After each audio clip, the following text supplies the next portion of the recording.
নমস্কার, আমি সাগর। আজ আমরা যাকে নিয়ে আলোচনা করব তিনি পদ্মশ্রী সম্মানের ঘোষণা তো শুনেছিলেন। কিন্তু সেই সম্মান গ্রহণ করার আগেই চলে গেলেন সাঁওতালি সাহিত্যের সেই নক্ষত্র রবিলাল টুডু। পশ্চিমবঙ্গের বর্ধমান জেলার এই মানুষটি সারাজীবন কাজ করেছেন সাঁওতালি ভাষা, সাহিত্য ও নাট্যচর্চার জন্য। ওনারই লেখা পারসী খাতির আজও সাঁওতালি সাহিত্যে এক অমূল্য সম্পদ।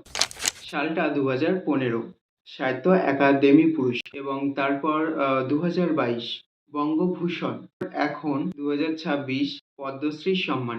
একটির পর একটি সম্মান এসেছে তার অসামান্য অবদানের স্বীকৃতি হিসেবে। মানুষ তো চলে যায়, কিন্তু তার সৃষ্টি আজীবন থেকে যায়। ঠিক তেমনই রবিলাল টুডুর কলম চিরকাল বেঁচে থাকবে মানুষের হৃদয়ে। আমরা প্রত্যেক বাঙালিরা, প্রত্যেক ভারতীয়রা আজ আপনার জন্য গর্বিত। রবিলাল বাবু, ধন্যবাদ।